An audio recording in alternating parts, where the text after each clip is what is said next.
Today, we break down plays from the Wisconsin vs. Michigan basketball game. If you haven't yet, please share and subscribe to help grow the channel, and I hope you enjoy the video.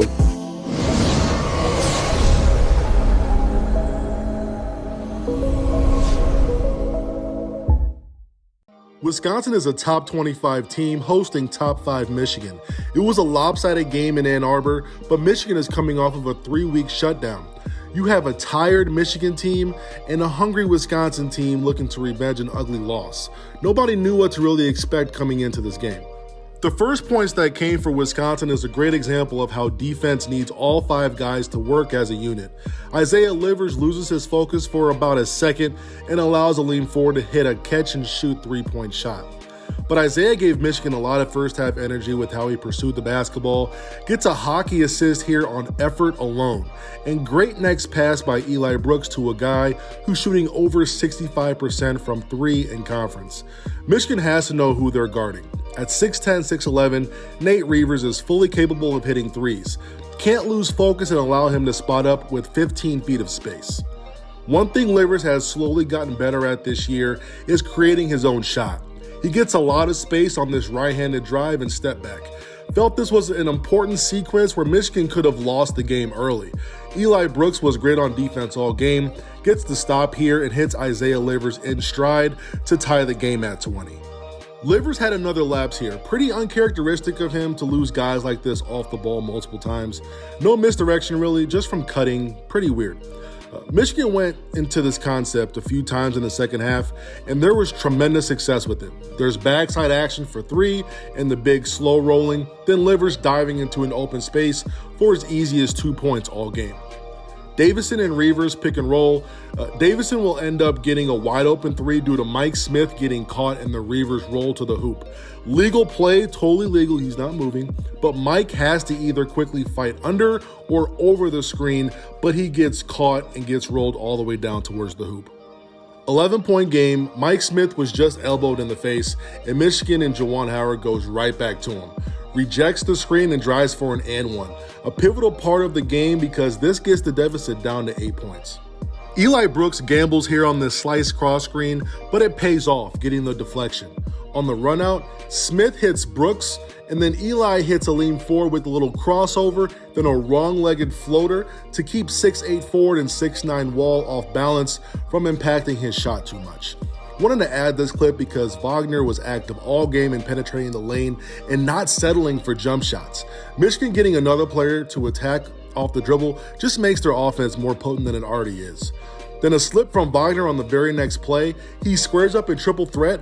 Look at the defender. He closes out on him short due to Wagner just driving the lane and scoring. And then he just races up in rhythm. Remember earlier that dive by Livers to start the half? This is the same play concept except the 3 and the dive were guarded, so Mike hit Austin Davis here on the block. When Davis gets the ball in this area, he has been very, very good. Michigan won 50-50 balls all game long. And in winning time, that's when they were magnified. Watch when this shot is blocked. This can go to Potter or Dickinson. 50-50 can go to either one, but it comes down to who wants it more. Dickinson wins it. Let's fast forward that same possession. Wisconsin gets a bad switch, and Livers does not settle for a jump shot. He takes the bigger, slower Potter to the rim for a layup. Livers takes a really good shot here, but once again, Dickinson outworks the opposing big and snatches the offensive rebound. This results in a foul on the putback, and he makes both foul shots.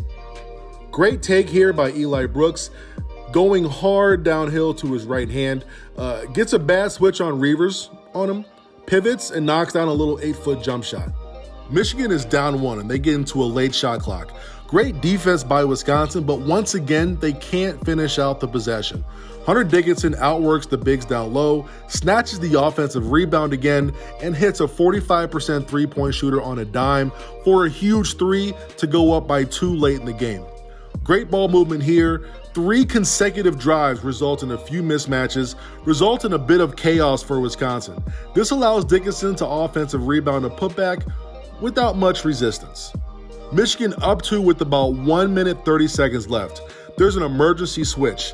This isn't the most ideal situation with still over 10 seconds left on the shot clock. You're going to see 2 things happen that result in a defensive stop. First thing is Dickinson's defense on Demetric Trice on the perimeter.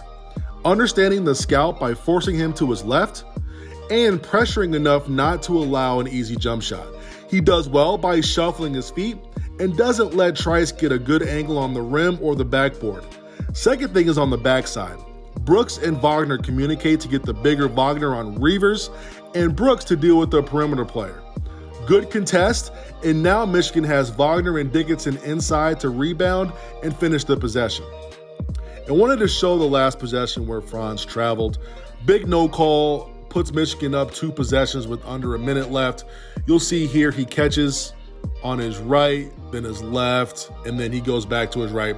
That's a pretty easy call and really tough no call for Wisconsin. But now Michigan takes that to go up 4.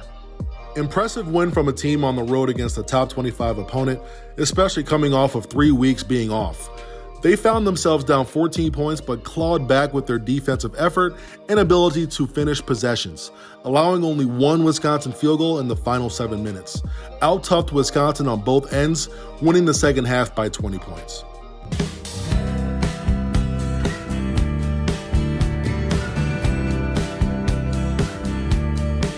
Dan Dockage can't guard me.